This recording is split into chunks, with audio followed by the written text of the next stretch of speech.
ก็สลวูหาคงในขยมเลิกหัดประนมอ่อนเสรีสาពិធីជួបជុំវីរៈព្រឹទ្ធាចារ្យចាប៉ីដងវែងលើកទី1ត្រូវបានធ្វើឡើងកាលពីសប្តាហ៍មុនដែលមានព្រឹទ្ធាចារ្យចាប៉ីដងវែងល្បីៗ4រូបបានមកជួបជុំគ្នានៅផ្ទះព្រឹទ្ធាចារ្យប្រាឈួនក្នុងនោះមានលោកតាគង់ណៃលោកតាអិនសរុនលោកតាស៊ុនសានព្រមជាមួយលោកណេតពេការជួបជុំគ្នានេះត្រូវបានរៀបចំឡើងដោយក្រុមអ្នកគាំទ្រចាប៉ីដងវែងចាស់ហើយបែកគ្នាខែថ្ងៃនេះណាចង់ជួបទៅពីគ្រោះគ្នាពីបញ្ហាសិល្បៈចាប៉ីដូចគ្នាហ្នឹងលើការសម្ដែងកម្រិតយ៉ាងម៉េចហ្នឹងណាយើងដូចថាបដូរយោបល់គ្នារៀនសូត្រពីគ្នាស្ថិតនៅក្នុងពិធីជួបជុំនេះលោកតាអិនសរុនម្ចាស់ពានរង្វាន់លេខ1ផ្នែកចាប៉ីដងវែងឆ្នាំ2001បានប្រាប់ភ្នំពេញប៉ុស្តិ៍ឲ្យដឹងថា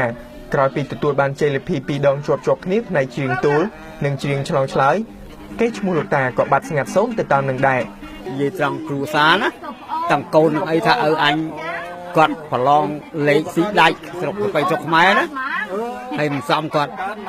គ្មានពីណាជួយខុសត្រូវចឹងបើខ្ញុំបានលេខតែនិយាយទៅបានលេខនេះផ្ទះទៅវាសូខ្លួនដែរទេលោកតាគង់ណៃក៏បានបន្ថែមថាការថយចុះនៃចំនួនសិស្សរៀនចាប៉ីក៏ព្រោះតែពាក្យចចាមអារាមថារៀនចាប៉ីអាចទទួលរងនៅពិការភាពដោយពួកគាត់ប៉ុន្តែលោកបានច្រានចោលទាំងស្រុងនៅពាក្យទាំងនោះនឹងហៅថាជាការបំបត្តិវប្បធម៌ខ្លួនឯងតែដែលមានអ្នកចង់មករៀនចាប៉ីខ្ញុំចង់និយាយណាដែលចង់មករៀនចាប៉ីមានពូមានអ៊ំអីថាគុំទៅរៀនចាប៉ីតែរៀនប្រការភ្នែកដូចតណៃដូចទៅជួនហើយបានខ្ញុំនិយាយប្រាប់ក្មួយនឹងប្រាប់ចៅនឹងទៅចៅអីគុំជឿគេព្រោះបើសិនណាជារៀនចាប៉ីនឹងល្ងឹតដូចតាអត់ឲ្យកូនតារៀនទេឥឡូវចៅគិតមើលបងប្រៃឈួនគឺជ្រុលចូលតាកើតអត់តាំងពី4ឆ្នាំមានមិនទាន់ចេះចាប៉ីណាហើយចេះតែអ្នកចេះចាប៉ីហើយក៏អត់ល្ងឹតដូចតាជគមមកវហាសិន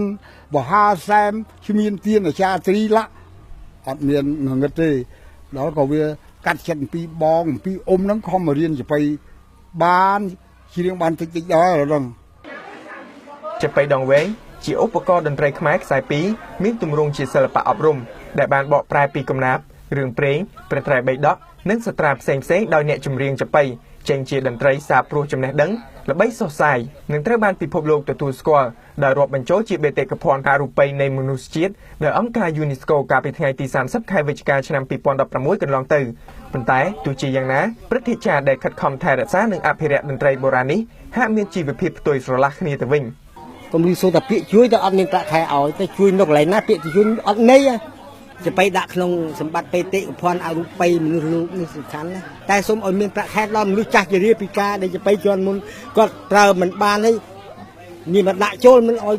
លុយប្រាក់ខែគាត់ហូបប្រចាំខែតើគិតយ៉ាងម៉េចកន្លែងហ្នឹងគ្រូគិតទាំងអស់គ្នាណាទាំងប្អូនទាំងខ្ញុំទាំងអស់គូបញ្ជាក់ផងដែរថាក្នុងការចុះបញ្ជីបេតិកភណ្ឌនេះទៀតសោតថាវិការចំនួន$230,000សហរដ្ឋអាមេរិកត្រូវបានផ្ដល់ឲ្យកម្ពុជាដើម្បីជាជំនួយក្នុងការលើកស្ទួយទម្រង់សិល្បៈចាប៉ីដែលស្ទើរតែផុតដង្ហើមមួយនេះខ្ញុំថាបើសិនណាជាអង្គការ UNESCO ក្តីរាជរដ្ឋាភិបាលក្តីជួយឧបត្ថម្ភឥឡូវក្មេងកាលណាបើអត់មានថវិកាឲ្យវាគឺវាអត់ចង់រៀនទេអានឹងតាមខ្ញុំស្ទាបស្ទង់តិចណាក្មួយតិចណាប្រហែលជា3 4 10 20ទេបើសិនដូចថាមានទីឧបត្ថម្ភឲ្យខ្ញុំថាប្រមូលបានច្រើនពិតមានជាខ្ញុំស្លាប់ទៅក៏នៅសិស្សនឹងតំណាងដែរទោះបីច្រៀងល្បីមិនសូវល្បីអានេះដើម្បីកុំឲ្យទៅបាត់បង់អានឹងចិត្តខ្ញុំ